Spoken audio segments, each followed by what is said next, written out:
Right, mud lovers, not going on the Thames today, we're going to the Thames Mudlarks exhibition.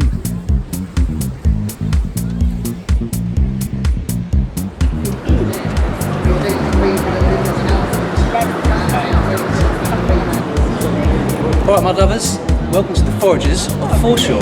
This is the biggest mudlarking collection that's ever been on, and it's run by Totally Thames. Let's go in and have a closer look. Come back later when it's open.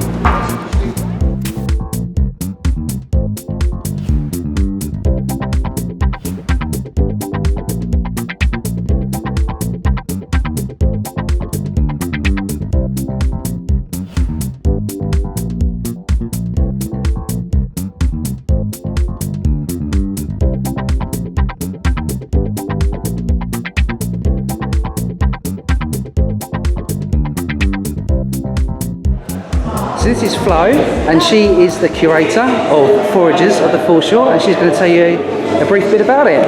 Hello everyone, thanks so much for coming to the exhibition through Side.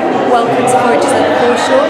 You are going to see lots of wonderful things, and most importantly you're going to learn about some of the characters that are found on the foreshore of London, the Mudlarks themselves, and see some of their amazing finds in cabinets upstairs, and then art which has been made and inspired by the river, made by the Mudlarks. So I don't really need to say any more because Sai's going to show it to you all. Let's go. Welcome.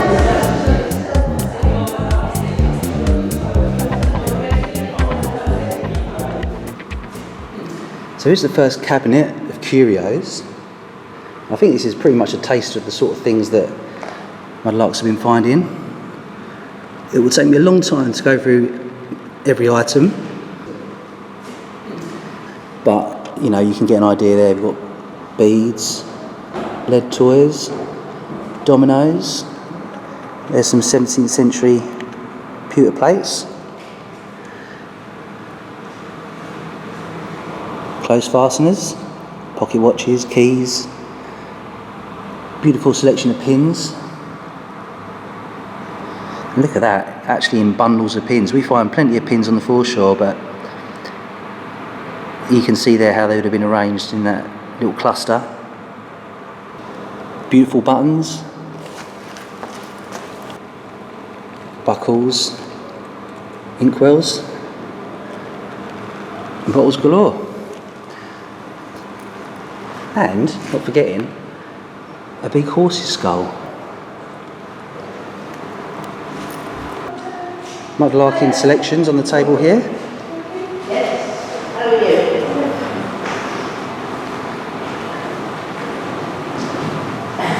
And bits and bobs to buy. And look, there's a few of my cut bottles here.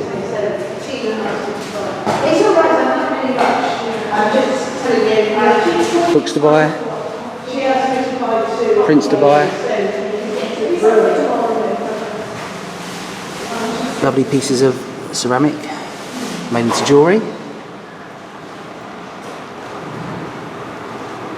Okay, let's go up to the first floor. This beautiful warehouse is the perfect backdrop for all these amazing finds. This is the first exhibition. So sorry, I should tell you, this is the work of a young artist called Ashley Fisk, and she will be doing a performance later on where she is dressed in this rather amazing sort of costume that you can see there, representing Old Father Thames and Mother Nature. But she's a ceramicist, and she's created these amazing pots which are based on river finds, and you'll see there are some which look rather like bartending jugs. Brilliant, yeah. So you can see this one here. These two in particular. Yeah, she's got bearded faces on some of them. Absolutely incredible. And cartouches, they're really cool, aren't they? Yeah, so much inspiration gets drawn from the Thames.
second floor. So this is one of the main rooms of the Mudlarkers. Look at all this. My name is Dr. William Rathhouse. I'm one of the Thames Discovery Programme archaeologists working for MOLA. Excellent. So my job's facilitating a community project looking at some of the archaeological features as they emerge from the waters of the River Thames and before they get washed or eroded away. Amazing. It's great fun. Thank you. And one of the great things is that people who have will be bringing in mudlarking finds can show you their items today. Absolutely, yeah. Share your knowledge. Hopefully be able to give a good identification and maybe sort of help reveal some of the stories about Londoners and their... Oh, here we go. Regis has given you something already. Let me have a look. My guess on that is that we might have a little bullet or something. Or is it not a fossil? Could be a fossil. To be honest, what I'd want to do is get my penknife to it to find out if this is maybe a corroded piece of lead. I'm going to wash my hands afterwards just to be sure. Or if it's a piece of limestone. Now if it's a corroded piece of lead, then I'm thinking bullet. Yeah. If it's limestone, then I'm thinking fossil. Unfortunately, they're a very similar colour. And what about the weight? It's very light, isn't it? Yeah, that is a bit light. I think it's stone, I think it's not quite perfectly spherical, is it? Well, corrosion would affect the sphericality of a shot. Yeah. The weight's pretty diagnostic, so I'd say I'm leaning towards fossil on that one rather than bullet. Thank you. So all these images are taken by various mudlarks for magazines in the past, all the finds that have gone on for decades, I suspect. I want to point out actually a drawing, a watercolour of your hands holding one of your greatest finds by Coral Pierce. Absolutely. And it's just behind Regis here. But some of your viewers might recognise this item. Yeah, well, they don't. I haven't actually put out that I found that for a while because it was my best, one of my best ever finds, and it's a tobacco tin. And Coral, the expert artist, has done some amazing illustrations showing not only mine but Monica's oil lamp. I think that's Alan Murphy's pickaxe. Nick Stevens' musket ball removing scissors and tongs. And some very interesting prints by a very talented designer. I can see... yeah, they're my prints there. Not trying to show off anything I've done, but it's only an experimental thing with using embossed bottles that I love, and basically print them onto paper and then digitally overlapping them to create textures and stuff. But yeah, there's some amazing artwork in here, that's for sure. Anyway, on to these cabinets, which are expertly designed in a way that they tell you when things are. Really handy, but let's go this way around. So I'm just going to scan over it and just pick out a few items, because I imagine you're not really going to know what they all are, but we've got lots of hand axes. Everything here has been found by mudlarkers on the Thames Foreshore. There's some garnets there, you may recognise those.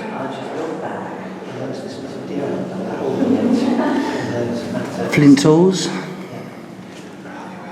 Woolly mammoth skull, how amazing is that? Okay.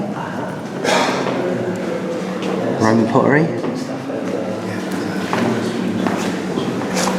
Beautiful bone gaming pieces.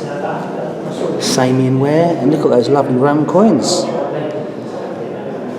Not an overly common find on the Thames, to be fair, and when they do come up, they're sometimes a variety of conditions. Sometimes they're nice, sometimes they're not. Here we have a medieval cabinet. Beautiful medieval floor tiles. Bellarmine jugs and fragments. Medieval hammer coins. Chainmail. shoe pattern.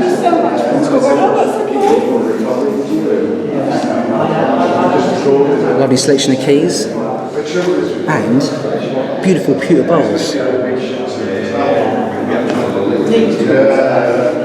There was lots of things made from bone because it was such an easy commodity. So they made combs from them, dominoes, gaming counters. There's a fid where they used to slice rope. I just realised there's a beautiful there, that one there, and that looks like a beautiful stylus. And I know the chap who found that, Pete. It's really cool.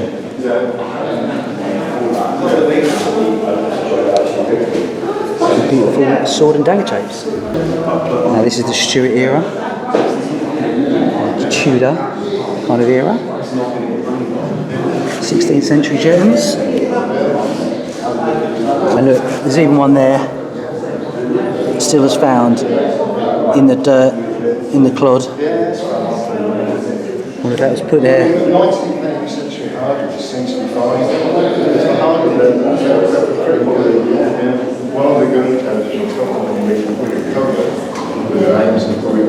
Georgian coins, seal matrices, gorgeous posy rings, 2 of those look gold.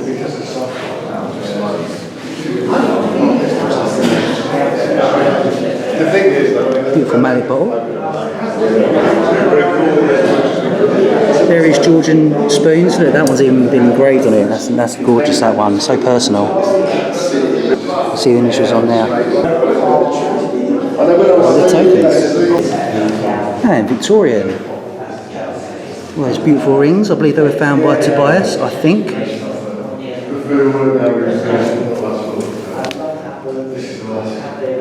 Beautiful medals. Military. Indian offerings. Beautiful bottles. Absolutely stunning wooden deadeye from a ship.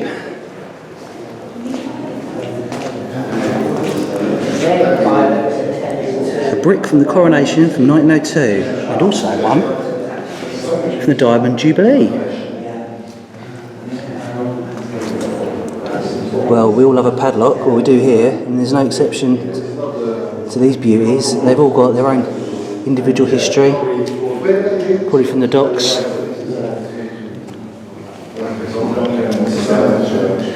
Lovely selection of little clay pictorial pipes there. How cool are they? That one's actually been painted. More photography taken over the years. A little bit about the Thames Museum. That will hopefully happen one day.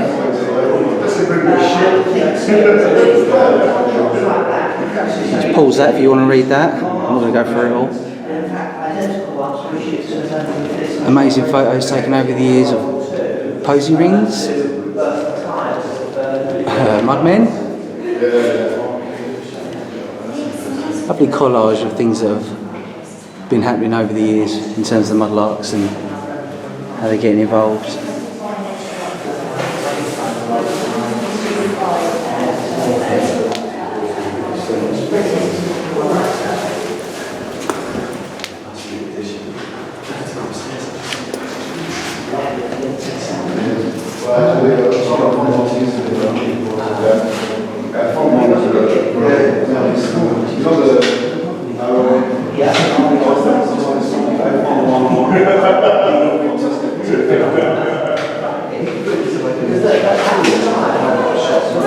About the famous dove's type that's dropped into the Thames because it caused such a stir between two friends that they decided to bin it.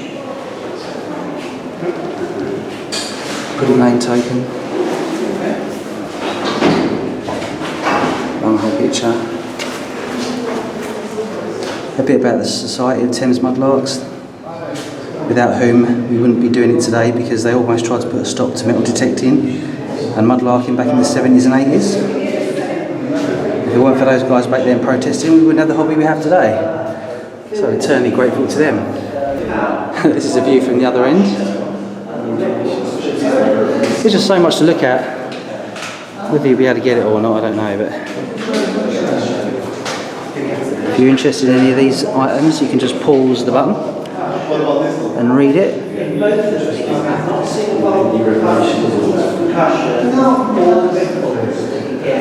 What I may do as well is be able to put a slideshow of all this together, and you can download it at your convenience and read it about all these finds. Wow,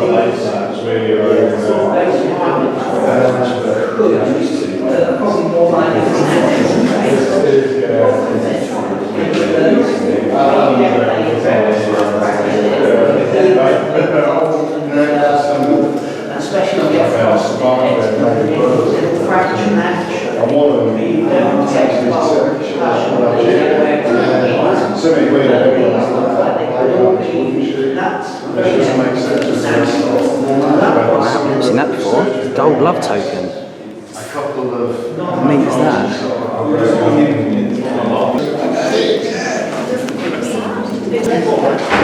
Here we go, another wall. Amazing collage, things we found.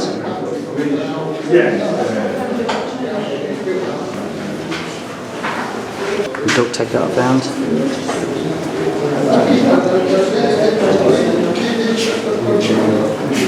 Female skeleton.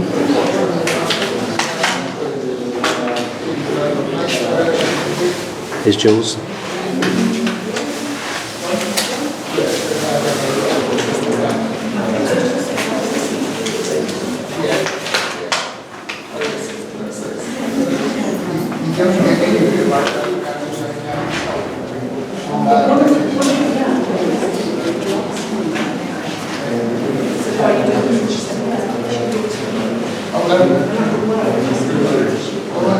Fantastic, and that's one of the original Mudlarks apparently. He posed for his portrait back in Victorian times. So this is Nick's studio. Hi Nick. Nick. No, she's ignoring me. Maybe we'll speak to her later. There we go, a bit about Nick. You all know, probably all know Nick. If you don't, check out her YouTube channel and find out more about her. This is her studio brought to the barge house, and look at that amazing sculpture she's brought in, all made from plastic found on the Thames foreshore, mainly down in the estuary where a lot of it collates, but this thing is huge. Look at it, see how big that is there compared to that, man, absolutely amazing.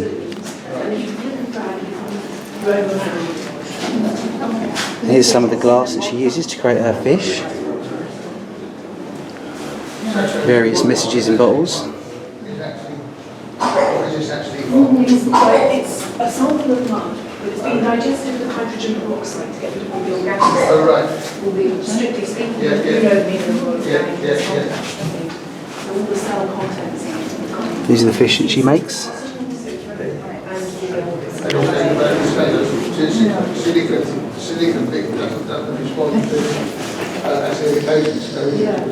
Secret Life of Lost Toys, Volume 1.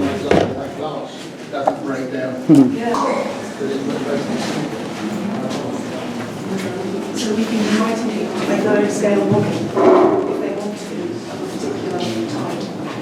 And if they really want to, they can try and identify it. That's asking a lot. It's very good to look at 1940s. So this is Slime Watch, I believe. Yeah, I was working on the tidal Thames anyway, and began to actually really think about the coloured patches that appear when the tide goes down. Okay. Right, sort of muddy foreshore. Yeah. The water goes down and these patches appear, and then they disappear before the water comes back. So what's going on? I used to be a biologist. You never started being a biologist. But I thought, let's find out what they are. My original interest was how do they know about the tides? But then working with Professor Lewis at University of Westminster, where I teach film, we looked at the species and the different colours of the patches of mud and the different colours of different species. They're all photosynthetic, they all have chlorophyll, so they've all got green, but they've got different accessory pigments as well. A lot of them have, like fucoxanthin is brown, Yeah. So we tried to do a systematic analysis. How do you define a colour? How do you say it's this colour, it's that colour? So I thought this was quite fun. It ended up being like paint based. So essentially it's a mud chart. It's a mud chart. Yeah. It's not exhaustive. It's not every single colour, but No. it's a go at looking at this particular inlet on the tidal Thames. Yeah. And the species that we predominantly found, and can we look at a photograph and say, oh, it's that colour, so there must be, X percent of this species and X percent of that species. We didn't get that far. It needs more work to be specific, like, but I really like the idea that these are carbon negative commuters. They're taking carbon out of the atmosphere and producing oxygen that we all need, after all. Absolutely. They're not doing it for us. But So what's going on here? we're inviting people to make their own scale model. A large number of these microalgae, they're what we call right. diatoms. And diatoms make a silica shell, a sort of exoskeleton. They lay down silica inside their own cell wall. So they've got like a glass case to be safe inside. Okay. They still get eaten, but they've got this glass case. Wow. And they make so many different forms. We've got an electron micrograph as well, which helps you see the shapes. No way. And if you want to make a model that's 2 centimetres across, that's roughly 400 times life size. Yeah. And this is roughly half a drop of water. So we can, at scale, I'm with you. Yeah. suspend it in the water. Got it. Superb. And there's two different films to sort of frame.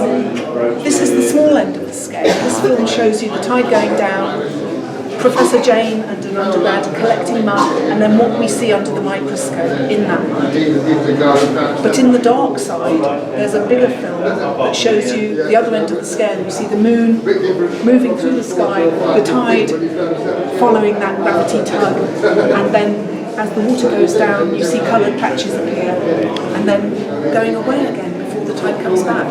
Brilliant. You can't really see that with your naked eye because our brain doesn't work at that time scale. No. If you make a time lapse, you can see it. I love time lapse. So that's in the big room. Oh, thank you very much for sharing that. It's really good. Thank you.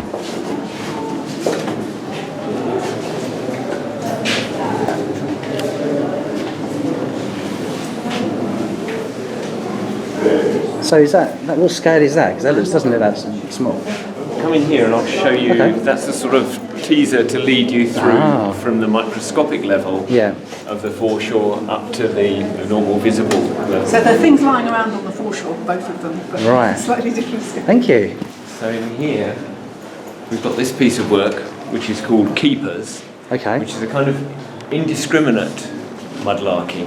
It's Yeah. questioning the value judgments and the preconceptions that we bring towards the objects that we find on the brilliant. foreshore. So I set up a daylight studio that could make the objects look, I hope, rather lovely and make them float above the foreshore. Brilliant.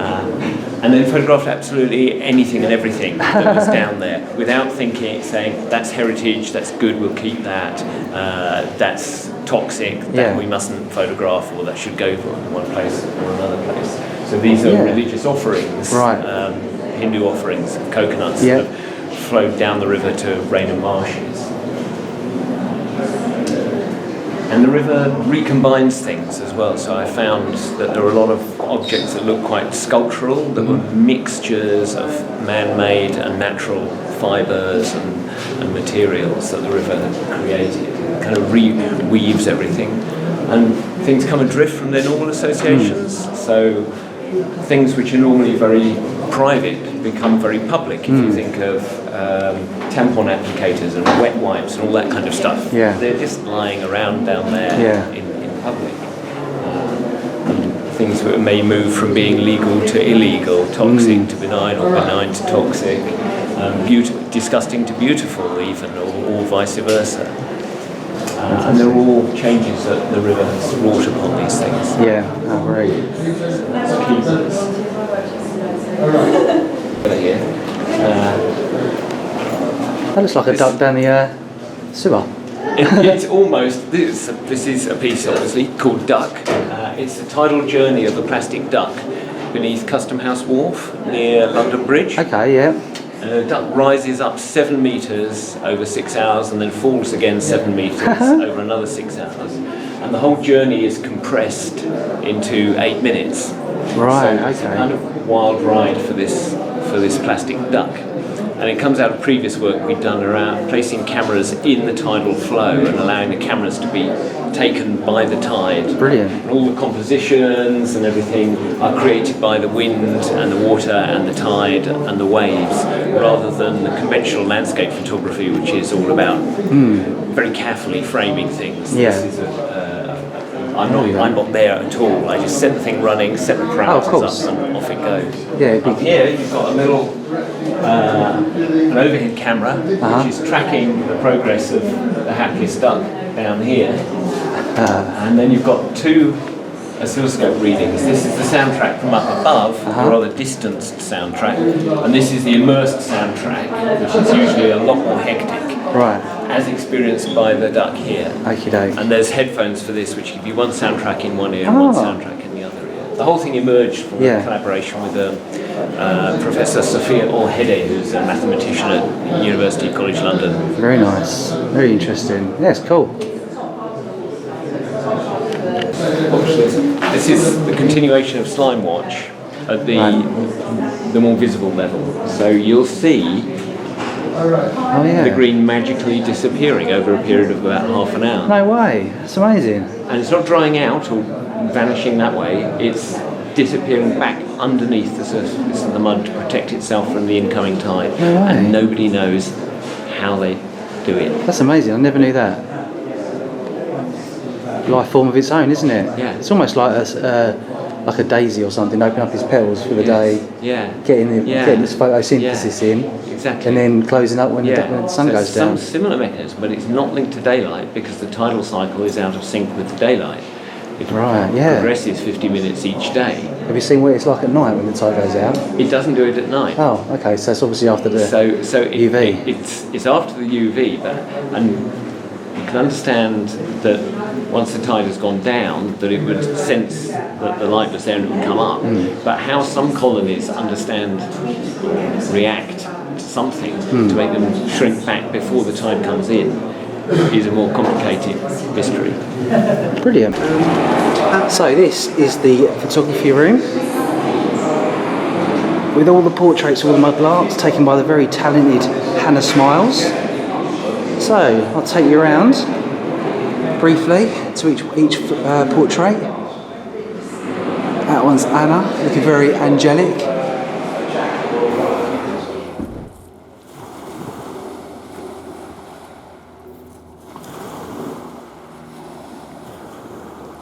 This is Anna's collection.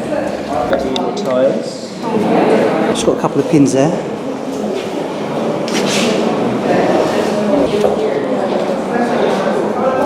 Lovely seal. She has some really good finds. That's Mark. Uses a little sieve and a trowel to make his finds.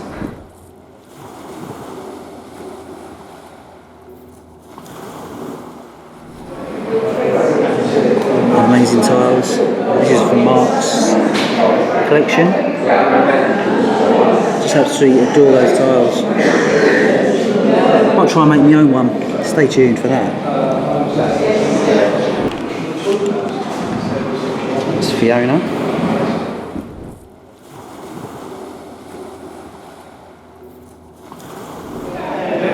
Fiona's finds here.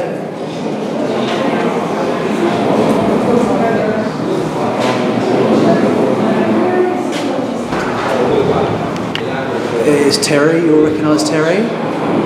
I'll let you into a little secret. That shell casing is mine. He wanted to pose with it.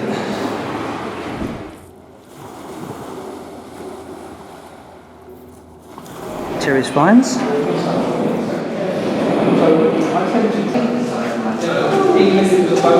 Docker's tools.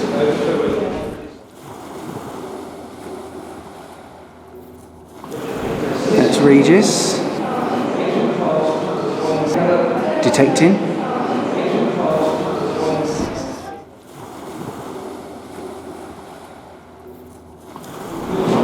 This is Regis's. What was that? That brick has got a number on it. It's scribbled in to the brick. So that would have been written in around 1500. Amazing. the length of that pipe. Isn't that beauty? That's Cecilia, Florrie's daughter, with Rainbow. This is little Cecilia and Rainbow's collection, little girls. And look at the size of the garnet. I was telling you in a previous video about her garnet that she found, and there it is. Isn't that magnificent? And loads of colourful pieces of glass that they found. Obviously kids get attracted to the more colourful things, including marbles. That's Alan. Little Murph.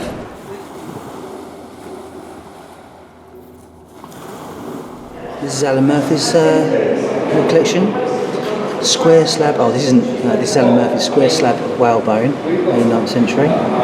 Check that out. Whalebone. Hello, Phil. Hello, Si. How you doing? All right? Not too bad. Not too bad, Sadie. I like your T-shirt, Well, it's got to be a happy one because we're all happy people here. especially in this scenario with all that finds out. Well, we're all talking about things we love, and that's the beauty of it. Absolutely. Do you have a favourite find of yours anywhere, Of mine, or of anyone's? well, this is like me as a kid in a toy shop. There's so many things. I mean, the key that Alan made for the Oh yeah, brick here. yeah, that was very, very skilled. Yeah. Yeah. He found a brick with a key impressed in it and made a replica of the key that would have been used to impress the brick when it was first made. Yes, it's a talented guy. That's a very talented Ed. He does amazing still life drawings and paintings on pieces of marble. This is one of Ed Bucknell's beautiful pieces of artwork. Ed's wonderful finds. Found lots of Roman stuff. Lots of these pieces of tile have got dog paw prints in, which we would believe would have been a good luck thing. Apparently if the dogs are just running around everywhere. A beautiful Roman pot there that Ed found.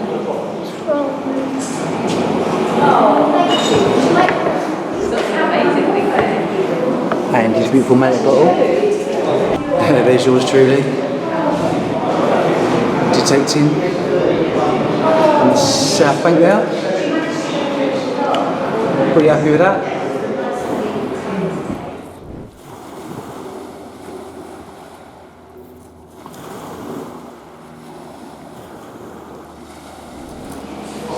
And this is my one. It's my tobacco tin, which I'm really amazed I still found that. 18th century tobacco tin.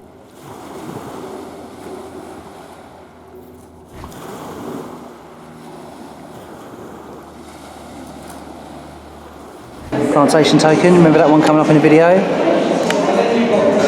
you haven't seen that one, check out that link. I'll just around these rather quickly.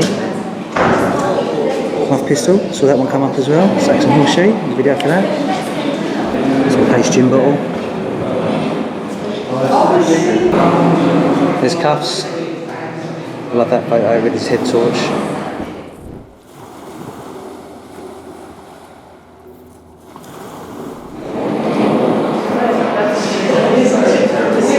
There's Lucy.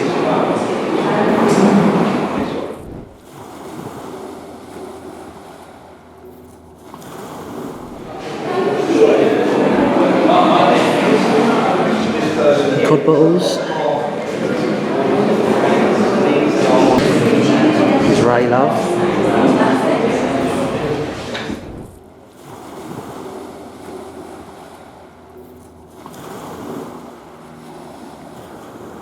If you haven't noticed there, look behind her, it's got graffitied Thames Queen. She's been mudlarking for a long time, she's had some amazing discoveries. This is Ray's Finds, and that's their Instagram tag at the bottom there. Look at those beautiful lead tokens. A portrait of the very solemn looking Marie Louise.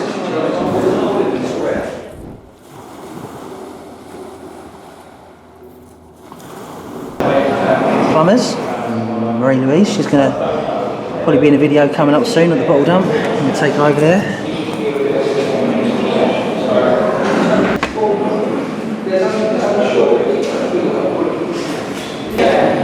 Steve Brooker, aka Mud God.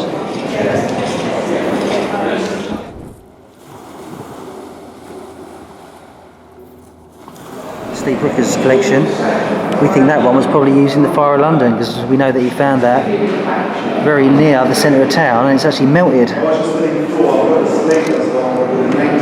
Beautiful early clay pipe there. Engraved Victorian coin. How lovely is that? Armour gauntlet knuckle. This is Judy and Phil. Such an adorable photo. Been married a long time. But I've only been mudlarking for a few years, about 3 or 4 years, but they found some good stuff.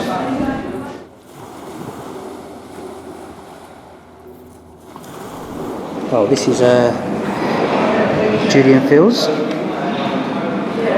Lovely collection. Medieval pen tiles. Lovely collection of 3-hole buttons. We don't know where these are from. This is all a bit of a mystery, so if anybody's got any ideas. What are those buttons from? Anybody got any ideas? They're pewter, about 8mm wide. It says 18th century there, it's about right in date, but we just don't know what their use was. So it's Mudlarkers old and new. Going from the new to the, let's say old, I'm going to say more experienced. That's Mackie. Been mudlarking for a number of years.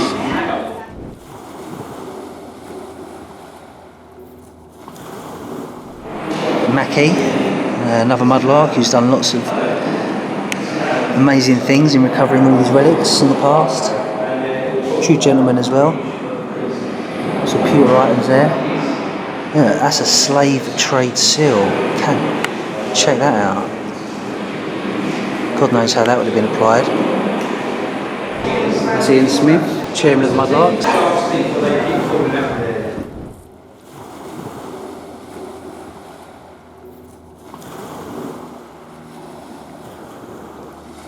Some great pictures of him digging. Saving some amazing relics. And that's his mate, Andy.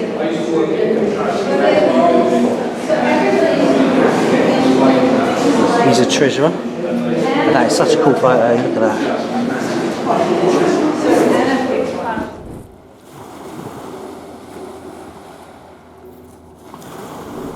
This is Ian Smith, he's the chairman of the Mudlarks. Absolutely amazing finds here. He's been doing it a long time.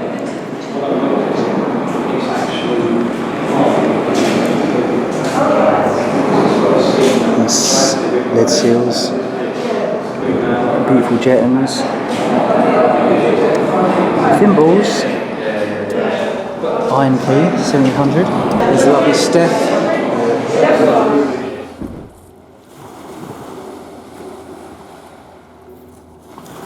This is Steph's stuff.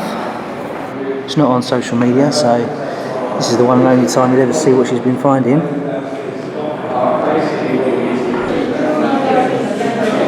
Now that's Fran.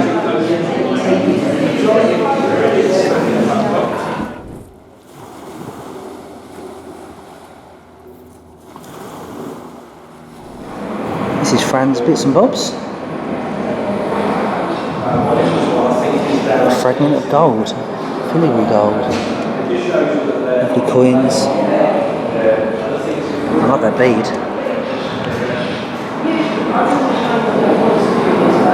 That's a lovely Monica. Look at that beautiful sunset.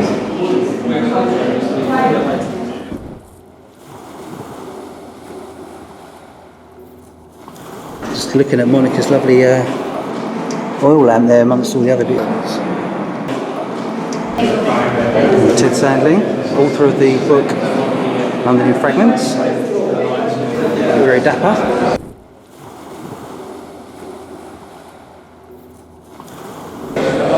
Ted's selection.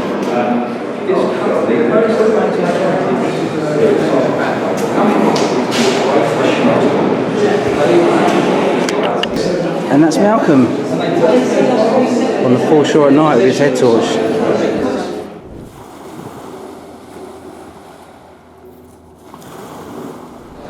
Now this is Malcolm's little lot. I've got to say, I absolutely adore that bottle with all that beautiful iridescence and swirling. It's fantastic.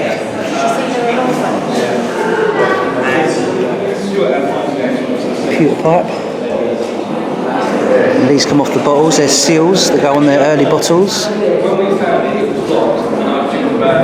Hudson Bay Company, Greenheart Trade Beads. There you go, guys, from America.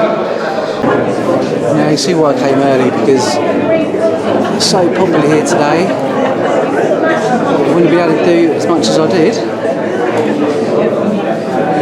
There's all these people around. So I've been handed this by one of the visitors today at the museum, and he found it in a field. His name's Richard, and he's come here to get it ID'd. Now we're struggling ourselves. He's actually going to put it to the flow as well. But what do you think of that, guys? I mean, it does look early. Casts. We're thinking it might be part of a spoon handle or a ladle or something like that. But if anyone's got any ideas, if you know, comment below. Made of bronze, and you can see the size of it there. Really interesting little item. It almost looks Roman, doesn't it? It does slightly, yeah. There we go. Well, look who it is. Tideline Art, Nicola White, in her studio from home. Welcome to my studio. Here it is. It's very busy. Yeah, very busy. And how you finding it? It's great. It's great to meet so many people that are interested in mudlarking, and I've met loads of people as well from my YouTube channel, which has been absolutely fantastic. There's too many to name them all, but thank you everybody. Yeah. It's been brilliant to meet you and all the good feedback. And I want to say a special hello to Beatrice, who calls me the Lady Picker-Upper. Lady Picky-Upper? No, Lady Picky-Uppy, I think. And to James, who is a 4-year-old treasure hunter, and all the other people that come and said hello. Fantastic. Well, there we go. You've only got one more day to see it. Not that this video will be out in time, so by the time you watch this video, it'll all be packed up and put away forever. So hopefully we've captured as much as we can through this. Yeah. And it looks amazing, Nick. I love your cormorant? Yeah, it's a pterodactyl, cormorant, Thames dinosaur. It's proven very popular. So this is a virtual mudlarking machine. The Foreshore is inside this box, and you get an opportunity to do mudlarking without going down to the river. So I need your right hand. You're going to put your right hand here on the virtual Foreshore, ready and waiting. Oh, then open the Foreshore for you. You're going to slide your hand into the Foreshore, rummage around, see what you can find. Now you've found a really interesting wig curler. If you take that object out of that box, oh, it's went a bit wrong, then we're going to give you a badge with your wig curler. Oh, look at that. You can take it to Anna and she'll tell you all about it. There we go. Well, thank you very much. There's Anna. 500 years old. She is Foreshore Seashore on Instagram. She's going to tell us all about. It's a wig curler. It's not in this cabinet because it's one of my top 10 finds. It's a wig curler. So you might find it on the Foreshore and think, oh, it's just a bone and walk past it. On the No, sort of, yeah, exactly. You heat them up, you put your wig hair around it and curl them. And they're very, very popular to make those sort of expansive ringlets. Some people even wrapped the wig hair around them and put them into a pie case, took them to the baker's, put them in the oven to heat them up and make sure you get the curl. Anyway, Sai, this is upstairs. It's one of our top 10, one of my top 10 finds upstairs because I like it.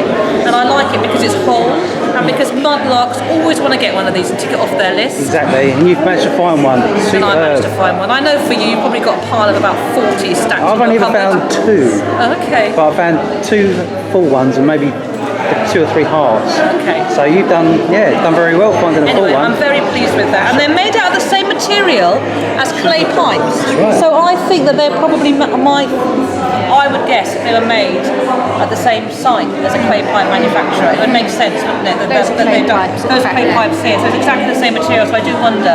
And they're also often stamped on the end. And in London, there's only 2 stamps you normally see, WB and WI, and the rest aren't stamped. So I found that quite interesting too. There was someone had a monopoly on wig curler manufacturer in London. Yes. Thanks, Anna. Thank you very much, Si.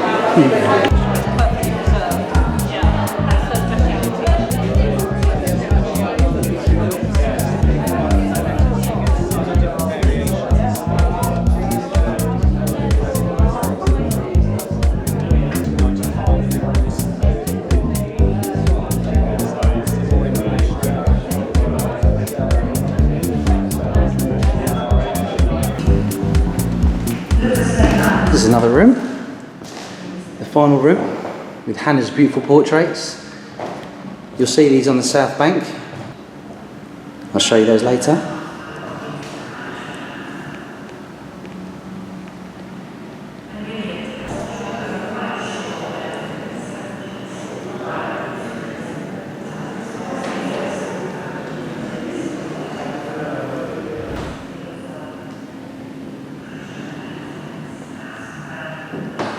This is one of Ed Bucknell's beautiful pieces of artwork, painted onto a marble slate that he found in the Thames. A lot of his artwork is featured here today, and I absolutely adore them because he's got such a great eye and talent for drawing and painting the Thames foreshore. Prospect of Whitby there, and the marble effect makes it feel like it's an old canvas. It just really adds some beautiful textures to it. I think it's amazing. And there you go, there's his details there if you ever want to see more.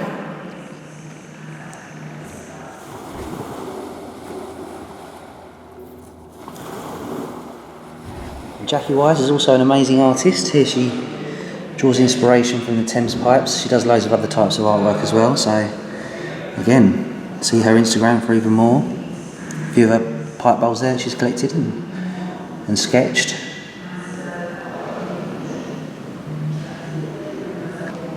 These pieces are by Ray Harrison. And again, taking inspiration from the river, creating these beautiful ceramic pieces. I don't think my camera really does this justice, but you can see that she's used pieces of found foreshore mudlarking finds and then incorporates them into new pieces of ceramic.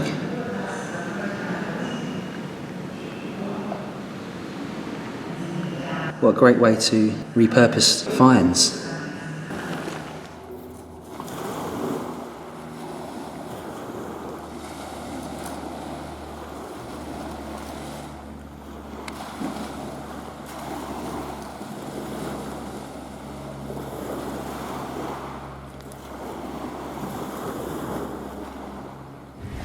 This is more of Jackie's beautiful artwork. So many people find the pottery shards and then either collect them or display them. But Jackie actually goes to the effort of drawing them. Does a fantastic job here of recapturing that beautiful nature. And the level of detail is actually incredible. And they look like they're ceramic pieces on a piece of white paper, but in fact they're all drawings and paintings.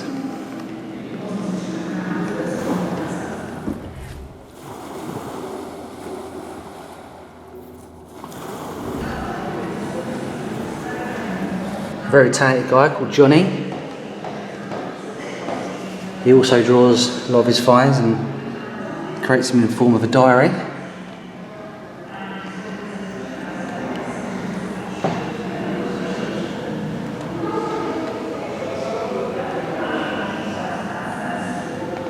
Very talented.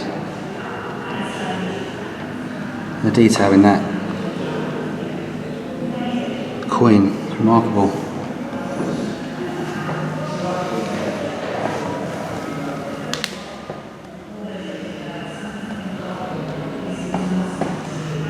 Have a bit of mine there. Throw it back in the river. So cool.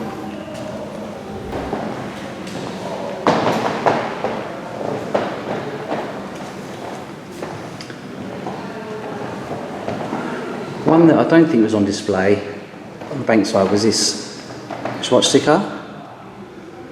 I think it might have caused too much upset, although this isn't anything to do with the Nazis. It's actually, well, read for yourself. Charles Horner. Probably once part of a pin or charm bracelet, swastikas are religious symbols in Buddhism and Hinduism and were used as a good luck charm in Europe long before the Nazi appropriation. They were designed to be worn, fitted with pins or stitched to clothing, most often to hats. There's Anna's find there. And again, this is my tobacco tin, and you can actually see the detail in that there. If I just turn the camera around so you can see that there's one scene on one side of like a Dutch tavern. I say Dutch because it is a Dutch tobacco tin. And then on the other side, it's got almost exactly the same scene. However, there's a few different things going on. There's a woman there on a gentleman's lap, all hand engraved. And there's tableware. And there's another woman on the other side. And there's also an inscription on this as well, but we just cannot decipher what it says. We think one word might say mine. I think it's that one there. But it's so hard to read 18th century Dutch scripts that's worn away. There's the other side there. Maybe you can make that out.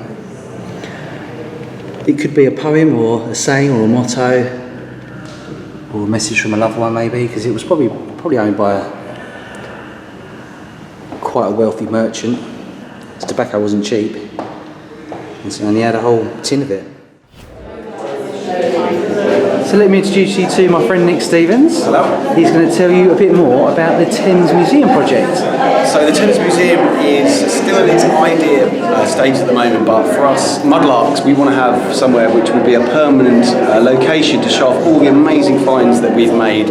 We all have incredible collections, but unfortunately they all sit in boxes under our beds, under our stairs. What we want to do is to share with the public all of these amazing finds, all the incredible stories that we find out when we do our research about our finds. So it's been a really popular show this week. We've had an incredible amount of visitors, so we're hoping that we are proving the concept that London needs a Thames Museum. One of the incredible things, one of our ideas, is that it's a museum that changes twice a day because there's two tides. So follow me, I want to show you something. Follow me.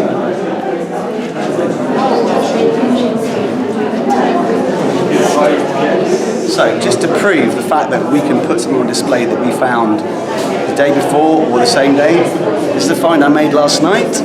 You can see that Puritan spoon, dated 1650. Yeah. So I had a little bit of a clean, and I've put it straight in the display cabinet today for everybody to enjoy. Wow. So it's fresh out of the river. That is absolutely brilliant. Let me try and get a little bit closer up on that. And you know that it's a new find because it doesn't match the handwriting. Absolutely, I wrote that this morning. Yeah. That is such an awesome find. Isn't it? Yeah, that is top drawer. Absolutely amazing. So, yeah, the idea is updating the boxes with finds as the tides change. Essentially twice a day. Yeah, there's going to be potentially loads of interactive displays and interactive displays. So we're a charity, so to get our charity status we have to give back to the community, so we want to do educational tours for schools, colleges, that kind of thing. We want to be by the river, so every day we'll be doing school tours, kids come back, we'll clean up the finds, we can research, identify them, and if they find something amazing, it's going to go in one of the cases. And can you explain the archaeology of the actual building? Isn't the idea the potential building that Jason's concept is? I mean, it wants to be an eclectic mix with everything from a pin to one of the cranes for a warehouse, with ship's timbers, with bottles, cannonballs, you name it, we want to have it in the museum. So on massive items down to very small items, and it's just going to be like a big jamboree pot. If you look around on the walls here, there's so much information, there's so many pictures, so much to look at and enjoy. So it's kind of giving you a feel of how we want the museum to look. Well, thanks for that, Nick. Hopefully one day it will happen. Fingers crossed. And we'll keep you updated. Yeah. Thank you. Bye.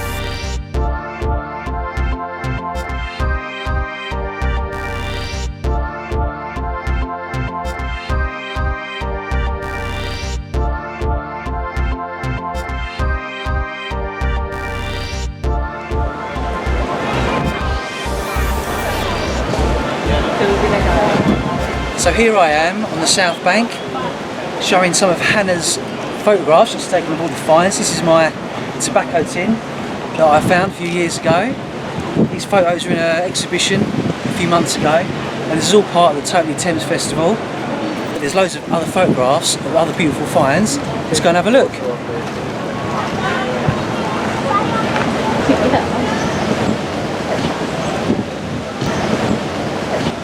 So this is Nick White's plastic toys.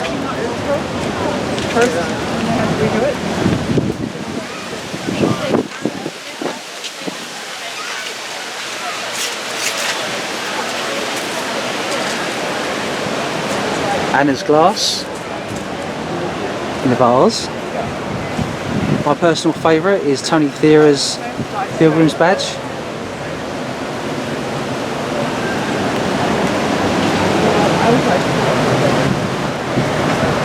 Terry's trade bead.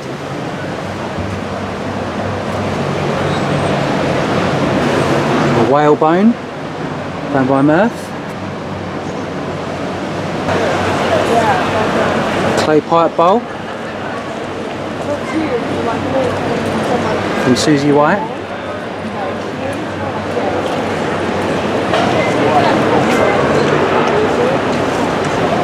Flo's lovely trade bead.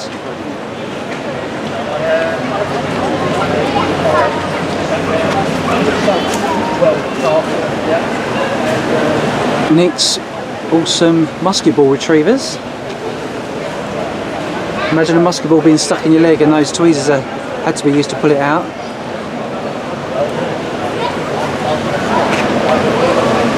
Knuckle dusters found by Kirsten. Various gaming pieces there from Roman up to the 17th century found by Jason.